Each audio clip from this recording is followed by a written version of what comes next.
Everybody, and good morning. I'm Mark Leonderis, or Dr. Mark Leonderis, and we have Dr.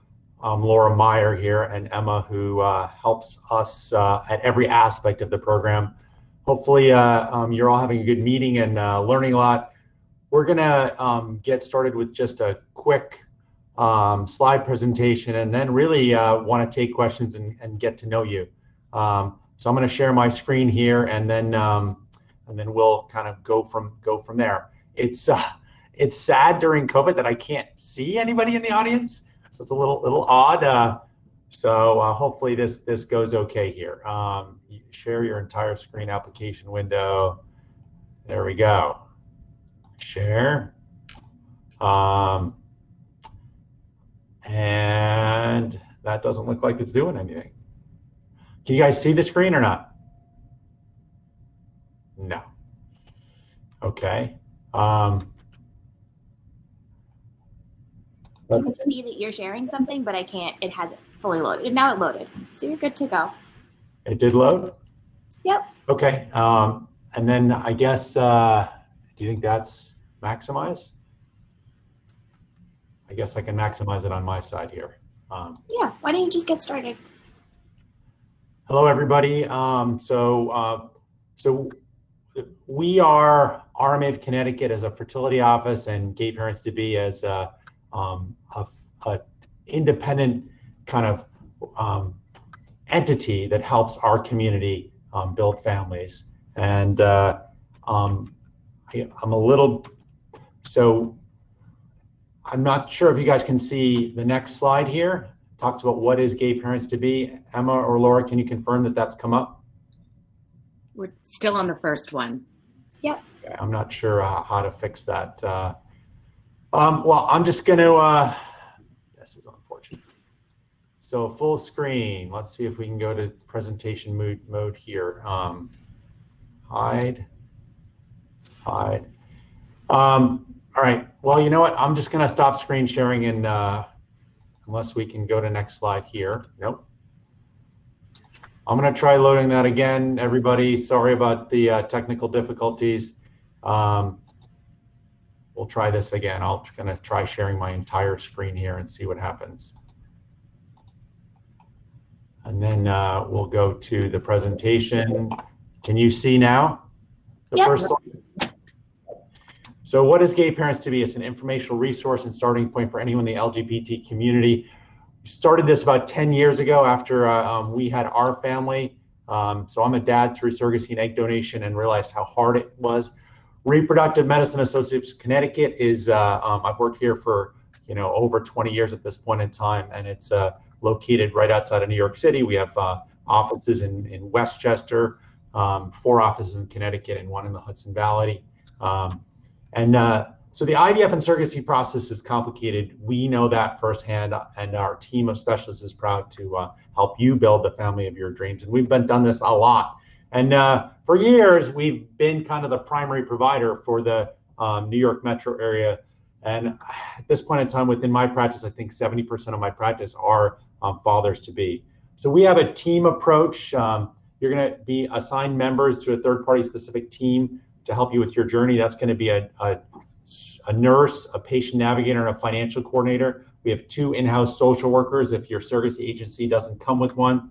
We have an in-house genetic counselor, which is pretty rare. We're one of less than 10% of practices in the United States have an in-house genetic counselor, and it's become so complicated, and it's essential. So it's beautiful that we have that on board. His name's Jamie Spear, and he's wonderful. And then we have experience with working with all major surrogacy agencies.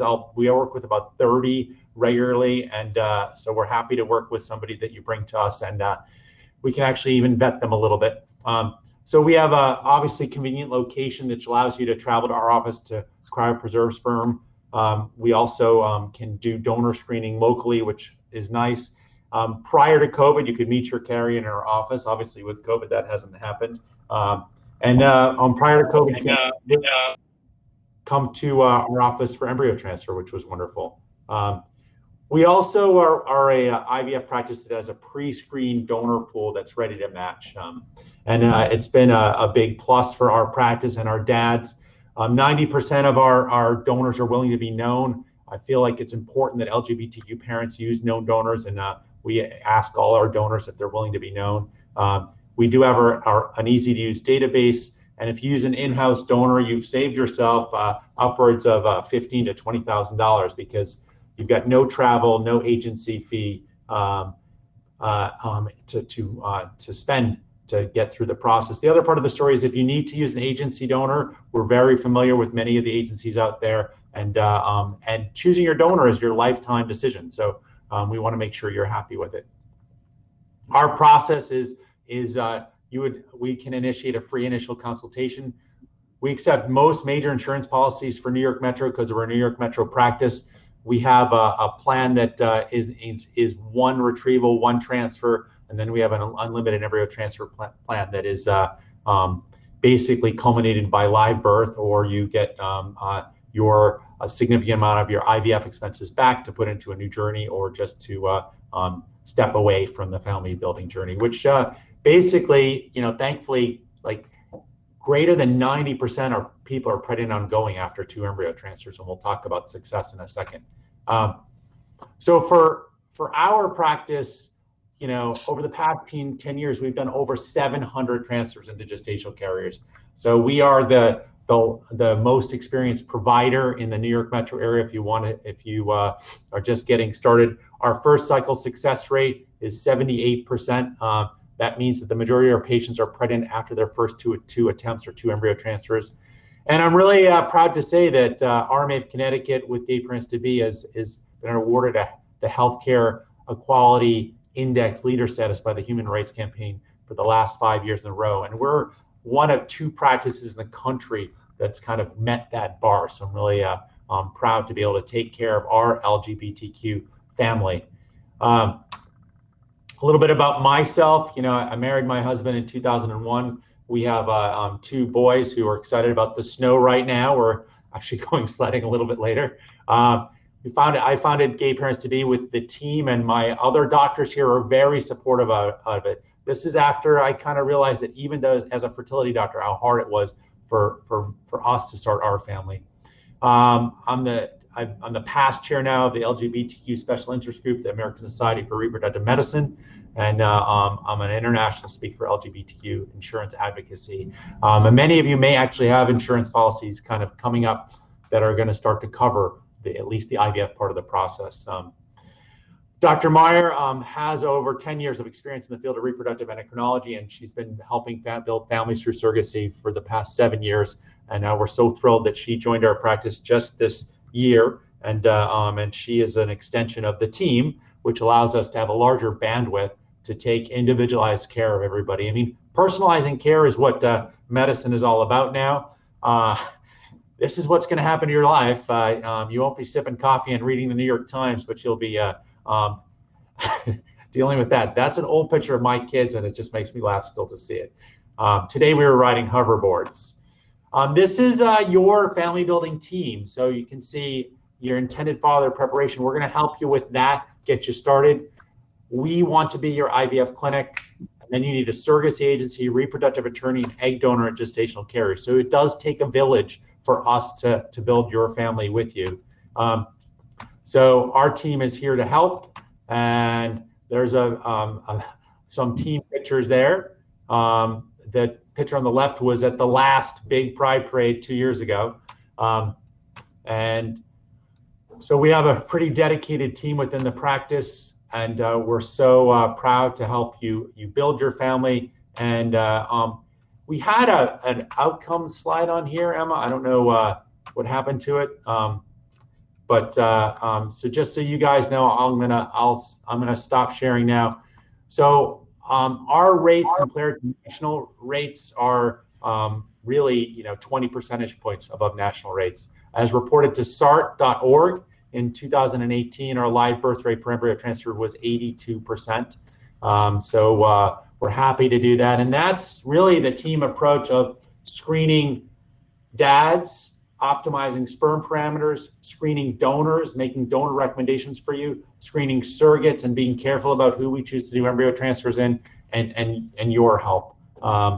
So Dr. Meyer, as somebody who just joined the practice, what's been your view on joining our team as far as the surrogacy team?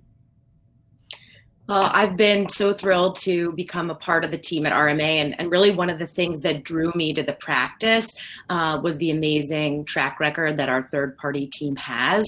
It is just such a well-functioning system. There is so much support for the patients and for our intended parents who are coming through, and I think that's something that I've gotten a lot of really positive feedback about from patients. So it's really been a great transition, and we're all very passionate about building families here, and so it's been a great thing to be a part of. Beautiful. So one of the questions that came up is, can I share some slides with you? Yeah, and I would love to share some slides with you. And actually, at your initial consultation, I usually send you a slide deck of limited slides. If you want to email ELOT, so that's Emma, ELOT at rmact.com, we can share some slides with you, and I'll actually include it in the chat. If you'd like to stop by our table during the expo later today, you can also connect with us, a little bit more one-on-one, and I can, we can connect directly, and I can share those with you as well. So are we willing to transfer 2 embryos? We are willing to transfer 2 embryos. That's after counseling, and myself and Dr. Meyer will guide you to strongly consider transferring a single embryo. I myself understand intimately to have 2 kids through this process is greater than $300,000, and that's really a heavy burden for many dads to bear, and that kind of comes into play about transferring 2. And we also have to understand, you want healthy children first, so that's why we're going to nudge you towards 1. I mean, thankfully, the vast majority of twin pregnancies result in children that are healthy and well. So we'll do that, transfer more than 1 embryo.